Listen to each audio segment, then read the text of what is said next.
30,000 containers every 15 minutes, and for 10 days you have no idea where those containers have to go.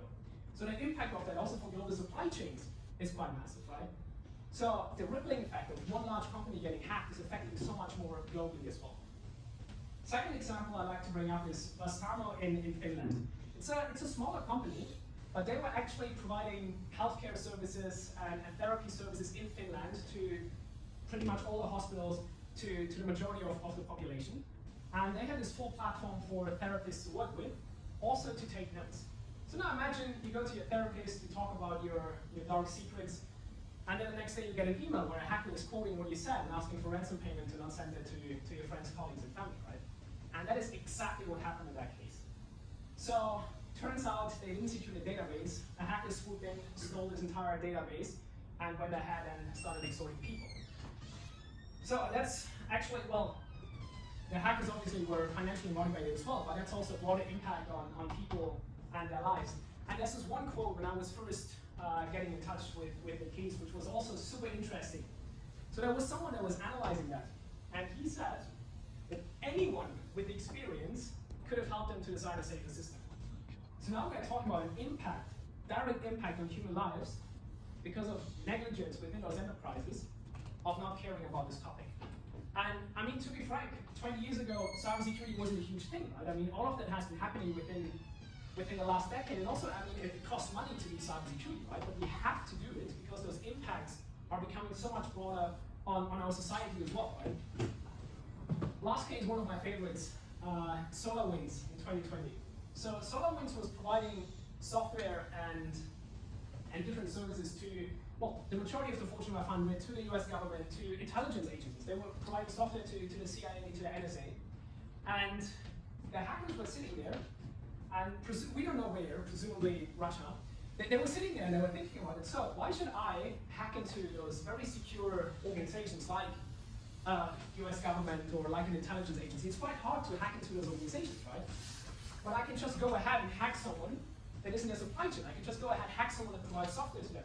So what they actually did was, they hacked into SolarWinds, injected their malicious code into one of SolarWinds software updates, and then SolarWinds distributed Russian malicious software into Fortune 500, into the US government, and into US intelligence agencies.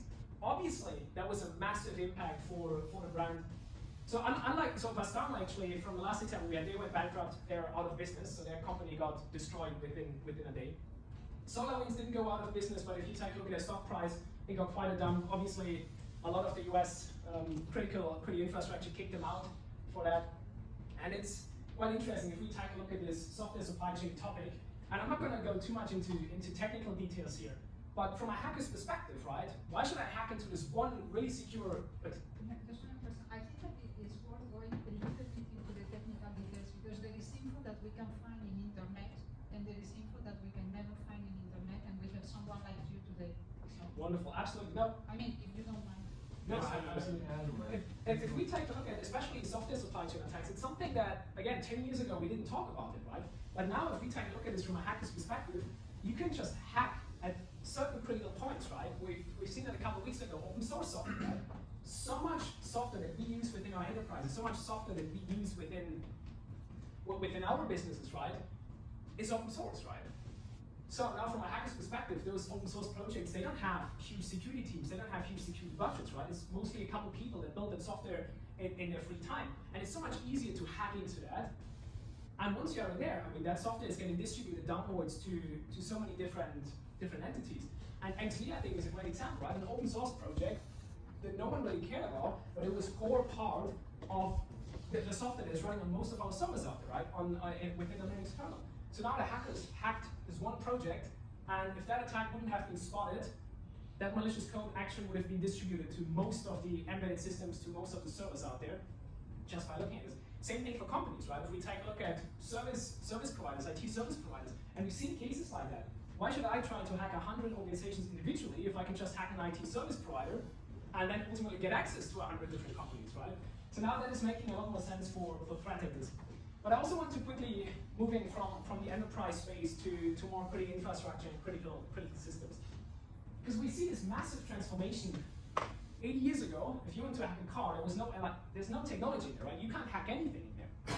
And then we had our traditional cars that had some interface, we had our cameras, we maybe had Wi-Fi, and we looked at it. And what we are doing now, I'm a huge fan of innovation myself, right? I love innovation. But innovation right now is happening so fast, sometimes we need to pause, take a step back, and look at the cybersecurity aspect. Because we are expanding this attack surface drastically, right? I mean, we're now talking about app stores for cars, right? And a number of other things that are going to be entry vectors for threat actors. We're going to have autonomous cars driving out there, but that autonomous car is going to have a massive attack surface for hackers to look at and potentially get in as well. And this is happening, you could replace those 3 pictures with pretty much everything. You could replace that with organizations, you could replace that with manufacturing. When I was with GSK, the pharma company, 2 weeks ago, we actually, instead of those automotive pictures, we had their manufacturing plants. If we go back in their company history, I mean, they were manufacturing by hand, right? And then they had smaller factories manufacturing everything. And now we are talking about massive mega factories producing drugs and medication on autopilot, which obviously is opening up a huge attack vector for threat actors to actually attack our healthcare systems as well. And we do see it. We see a couple car stories, and all of those headlines I'm pulling up now, those are headlines that I personally don't want to read, right? If we talk about a headline like a deep flaw in your car safety system, let's hackers shut down some of those features, right? Those are not headlines you want to read. And it's really our responsibility as society in general to start talking about those topics and bring them up to make them secure. This headline is always one I look at, and I'm really not happy about. The mounting death toll of hospital cyber attacks. It's something we don't really speak about. It's something that's not really present within the global conversation, right? But we are now seeing threat actors targeting hospitals because they can build a lot more pressure, right? So if it's vulnerable, if they can get in, they will do it. They are not. A couple of years back, there were kind of, in quotes, ethical guidelines for hackers of what they can attack and what they shouldn't attack. All of that is now out of the window, and they just attack what they can. And we've actually had a case where someone died because of an attack on a hospital, since they had to cancel all the operations and close the emergency intake as well. And it doesn't stop there, right? Just in a conversation I had with Cynthia earlier and a couple of people, we also talked about power grids, right? I mean, power is there. We don't really think about it too much, right? But now from a hacker's perspective, whether that is a criminal, financially motivated threat actor, or even... We have a couple of classmates from both university as well as which we have to talk about. We've seen in Ukraine in 2017, where presumably, again, Russian hackers shut down the power for 300,000 people in Ukraine, right? Which is obviously just gonna accelerate. And one of my favorite stories is the Chris Roberts story, right? I mean, who took a plane in the past couple of months? It's probably a lot of people that came here as well, right? So Chris Roberts, he's a great guy. He's a researcher as well, right? So a couple of years ago, he was on this Boeing flight. It was a 12-hour flight, and he got bored. And then he started looking around, and he found this box on one of the seats that he could plug his laptop into. And from that point on, it took him 30 minutes to take control of some parts of the plane. 30 minutes. And according to the FBI report, they actually arrested him at the airport after. According to the FBI report, he made it fly sideways briefly, which is not good, right? But now we are taking a look at some of those systems as well that traditionally we don't think about, right? If we book a flight ticket, we don't think about cybersecurity, right? But going forward, we definitely should. That's good. Now, I understand when someone sends you a link, you click on it, and it allows them into your system. But many of these things, is it just a flaw in the way that the software, the coding happened, where they didn't, where are these vulnerabilities? Because you assume that this is something, he plugs his laptop in the plane, what is he fine? How is he doing this, so to speak? You know, I think that is an excellent question. There are a couple, I'm not sure if we can call it basic security failures because they appear so much. But if we take a look at software updates, right? Yes. A lot of times we sit in front of our PC and there's like this pop-up, right? Update your software. And we're like, oh, later, you know, like I don't have to do this now. Yeah. But we are discovering vulnerabilities all the time, right? And if we don't get to update our systems, we never actually get to fix and close those vulnerabilities. Yeah. And that was actually something that he also discovered on the plane. He was seeing a number of legacy systems because the plane doesn't get software updates a lot of times. That were just those vulnerabilities were never closed. Second thing that he was finding was just default passwords, right? If you now go ahead and you have your admin, which, username admin, password admin, this is still present out there. So it's really coming down to, well, not updating our software, not closing those vulnerabilities, having default password, but then also detecting attacks, right? Because at some point hackers will get in, and the only two questions that remain is how quickly do you detect them, and how effectively can you actually respond to that? And that's where when we circle back to AI, that is actually something that is going to be quite interesting to look at doing there. And I think in that airplane example, I think they entered through the entertainment and Wi-Fi system. And I assume you're going to get to with AI, the ability, some of the way people use it is under voice identification or other identification with AI and compromise. Yeah, I have a great story for that. It's very, very interesting, but also in a business context. The last one I want to bring up before we jump into AI is water infrastructure, right? Because, well, water is there, right? It comes out of the tap. We never actually think about it. So a couple of years ago, there was this water treatment facility in the UK, provided fresh water for 1.6 million people. And on a weekend, threat actors hacked into it to a point where they would have been able to poison the water for 1.6 million people. So for that water treatment facility, cybersecurity was like, oh, well, it's nice to have, and we have to spend a bit of money on it. You know, it's like kind of fine, right? It's a business expense, right? You have to spend money on it. Well, no, this is actually becoming a huge, huge risk for everyone. There's two types of companies, right?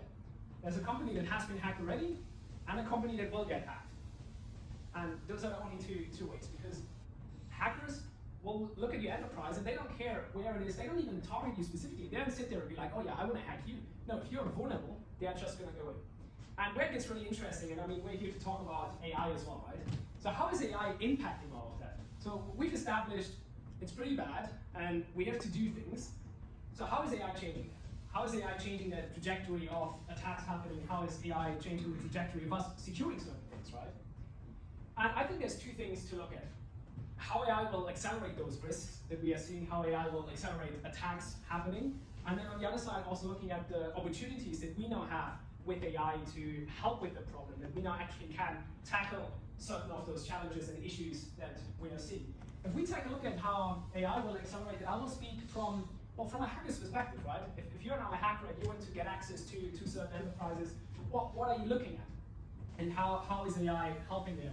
And I think there's two areas, and we already kind of cut into that over here as well. So first one is, well, fueling existing attack vectors, right? Existing attacks that we are seeing on enterprises, ransomware, and a number of other things, but then also opening up new attack vectors, right? How can we now leverage AIs in new and novel ways to target organizations and target certain infrastructures, right?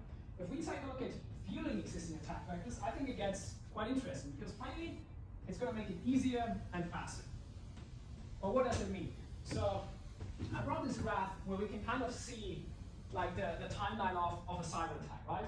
First, they get interest, they think they could be interesting to hack into you, and then they start looking around, and they kind of build a thesis around that if they see you might be vulnerable. Then they start doing their reconnaissance, they actually start looking at all of your systems, they start looking at your business, they start looking at the employers, they start looking at the C-level, they start looking at your systems, right? And once they figure out a potential entryway, whoever that might be, whether that is a system that is not updated, whether that is an employee they're going to send something to, well, then they start weaponizing, right? They start weaponizing that vulnerability they find, and they deliver malware or an exploit trying to get in, and then going forward, they exploit that